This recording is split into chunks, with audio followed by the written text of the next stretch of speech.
me that gossip and all that. We tell everybody, of course, I've been saying we got No Limit Larry from Power 98's No Limit Larry in the Morning Madhouse here. But before we get into that, I wanna give this man his flowers.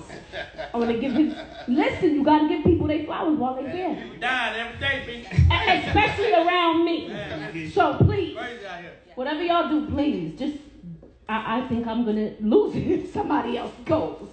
Listen, so I want to give you a flower. So when I first moved to Charlotte, Tara knows.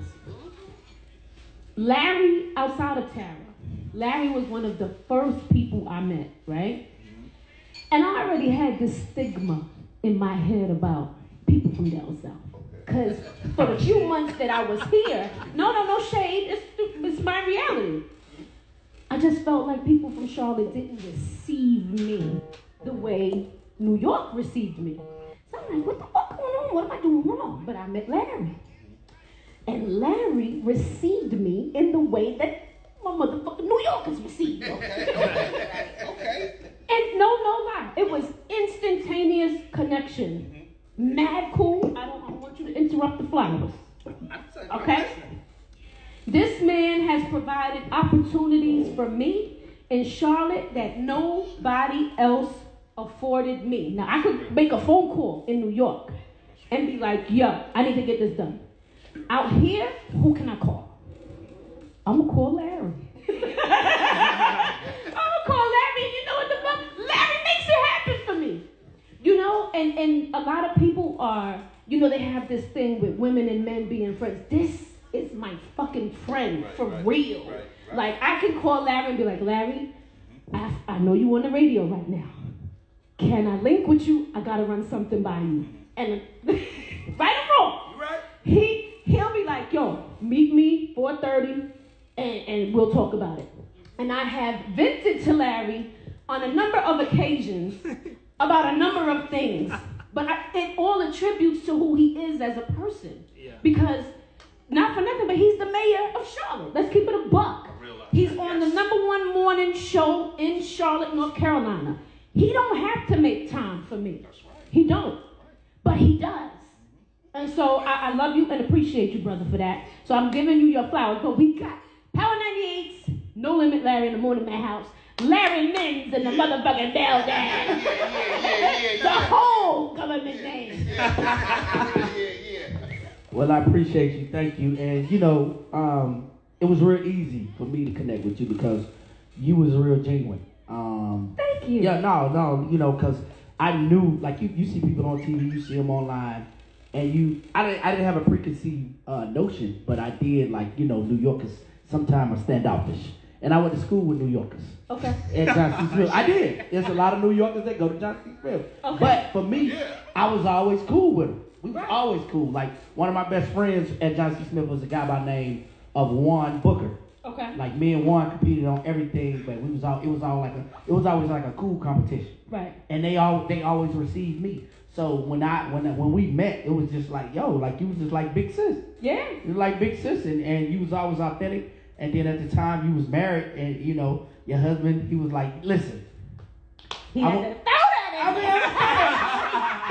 This is real though. No, it's real. This is how real I've known that. Yeah. You see what I'm saying? And Like, he was Larry. like, yo, he was like, I want you to be a part of something. He was like, me and my wife want you to be a part of something. Want you to be a part of the documentary. Are you in it? And I'm like, yeah, let's do it.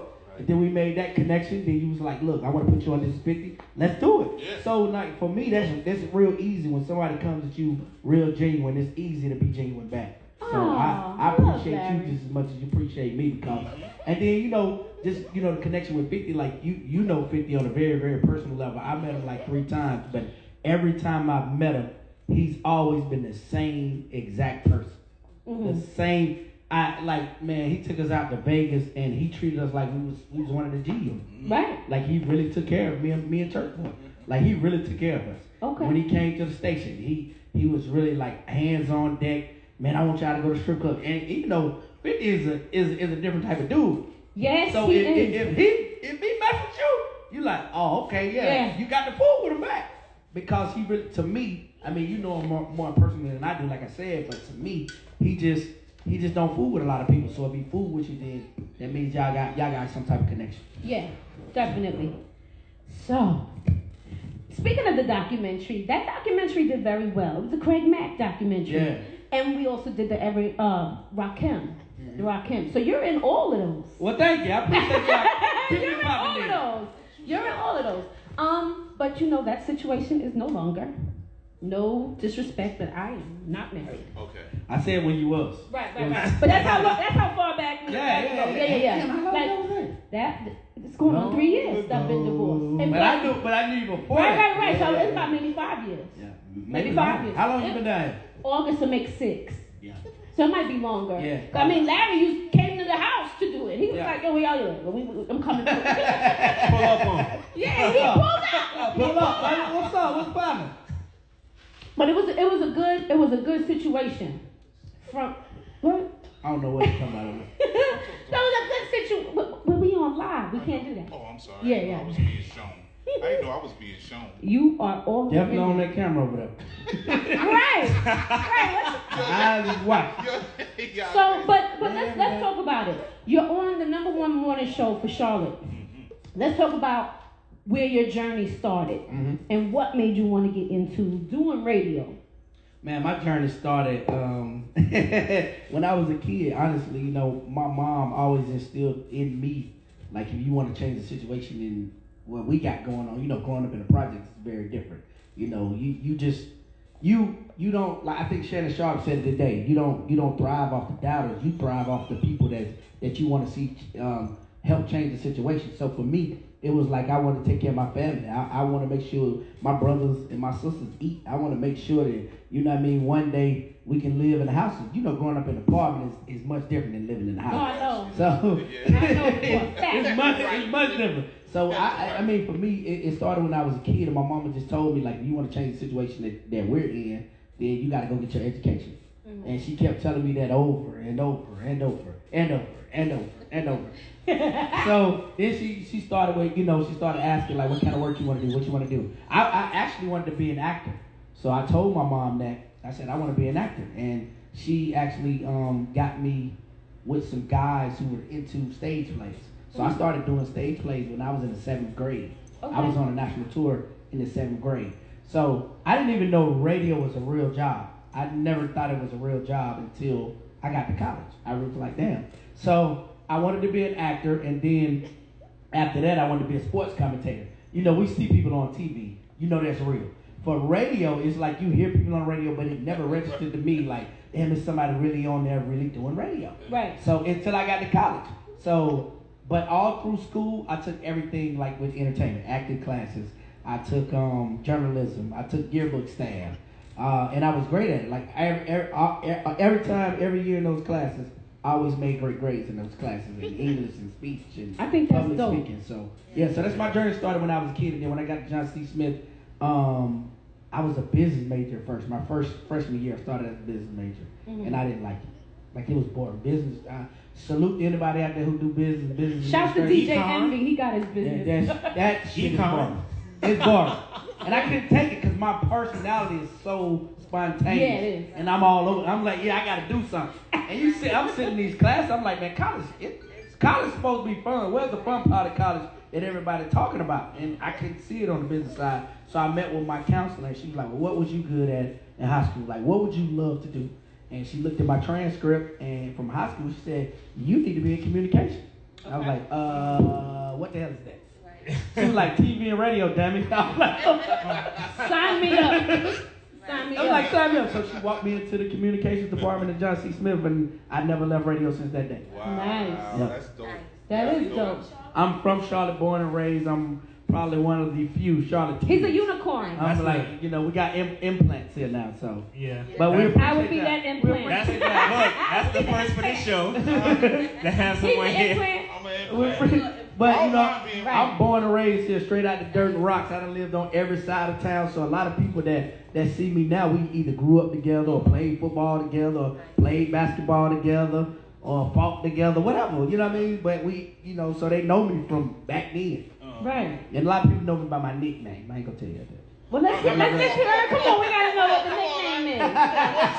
What's up? What is it? So my family nickname is Herbie. Okay. Love Bug? Now, and that's where it came from. That's what, Really? Love Oh, Bug. okay. So, as a kid, I used to watch the show Herbie Love Bug all the time. Okay. My grandmama started calling me Herbie. And it's a family nickname. That's about I ain't telling nobody else that story. That's it. That's Okay. about We got the exclusive Neon got No, to but tell that's how I can tell if people really know me or they know me. Oh. Because, yeah, when they say Herbie, I know. Oh, yeah, we go back. So I'm gonna start calling you Herbie. Hey, yo, Herbie. Like, my family don't call me Larry. They don't call me No Limit. They call me Herbie. Okay. Yeah, my true friends and true family, or they say Herb for sure. Yeah. Well, you know, we from New York. Herb is not a good name. Yeah, you want Herbie. No, we don't call him Herbie. Herb is not a good word. We gonna wait till he get it from somebody he don't really know. Be like, yo, Herbie, what's good, bro? What's good, Herbie? Knowing damn well, No Limit Larry. Right. So you was really trying to get your Morris Chestnut up in there? I was, man. Like I still dibble and dabble sometimes now. Like, you know, we got the movie coming out Yeah, first yeah. day out, and Pete Trelly, who's behind that, like he was like, bro, like you really do this, don't you? Because like I'm showing up to the set, I know all my lines, I'm ready. He's like, Yeah. Pete, like, damn, bro, you doing it? I said, Pete, I told you I did this for years. Like I really studied the game and I really love it. Like I love acting. Yeah, I love it. I actually went to school for acting. I did not love it though. You ain't love it? I do. Ah, man, I love it. It's just, I ain't wait, go to I mean, a school. lot, not you. It was not, Barbizon, an Barbizon. acting school in That's New dope. York. I know. It used to be right off of Queens Boulevard. Yeah. I went there. My parents signed me up. I used to go to commercial rehearsals. I used to be like, "Fuck, I ain't want to do it." My father would be like, "I paid $50 for this class. You can't fucking go in there." No, but it helps you in every aspect. It of your life. does. It like does. When I say acting, it helps you in everything. What? It helps Who you you in talking to? everything. I'm just talking about period. It helps you in everything. Yeah. Because you You learn 'cause how to deal with people. right. That's Yeah. exactly what I was doing. You learn how to do. So when you're in different situations, you know, being an actor or actress, you know how to transform and become somebody else. Yes. Sometimes you have to transform and calm yourself right. down That's before right. you That's choke true. it out of somebody. Speaking of choking the shit out of people. Great segue. Speaking of choking and fucking people up. You know, this is what brings, I think what brings us all together is experiences. Yeah, Right? experiences. And memories. Yeah, memories. So, we all shared an experience. Oh, God. Which drink is mine? That's yours? This mine right here? Okay. Get the rum punch. And it brought Ooh, that's good. a different, this is mine? Yeah. Yes, it's Oh, yours. Yeah, we pulled you up. It's yours. We want, cause we know the more you drink, the more you gonna turn up. that's right. So, You gonna become somebody I else. don't need to turn up. Yeah, you do. But listen, It's there. it's there. But a few weeks back, Oh wow. we all had an experience. I can't let it go because it was too lively not to talk about it. We all were in a meeting. Even the camera person was in this meeting. Wow. Right? I mean, everybody and their mother was in this meeting. And this is the first time. I've known Larry for quite a few years. Like, and this is the first time I seen Larry out of character. Out of character. You were quiet. You're never quiet. You're never quiet. She was humming. She was Drew humming. was quiet. Drew was quiet. Drew Drew I was was talking quiet. to Drew. Don't put me in it. Smitty, who's always laughing, couldn't even laugh out loud because he was struggling so hard to keep in the laughter. And I couldn't look at Smitty. I couldn't look at him because every time I looked at Smitty, I was gonna laugh. I couldn't even fucking look at Tara. Tara was rocking. Tara had that best friend, I'ma stab this bitch in a minute rock. That's what Tara. If that bitch say one more word, I'ma stab her in the face. I thought he wasn't going to add on that. Okay, I'm gonna shut up. You're right. And then- I'm gonna shut up. I'm gonna shut June, up. You know. I'm gonna shut up. Look. listen, then June was looking. He was like, what the fuck going on? I said, I gotta get up and walk away. I didn't get up and walk away because I didn't want to hear the chick. She walks away. I walked away to laugh. Yeah. And I looked at Larry, and Larry was like, I'm not talking to you. I'm not talking to you. And I knew Larry don't even talk like that to women. Yeah. I knew that when he That's started why. That's why I had to talk to us. That's why. Give me that gossip and all that.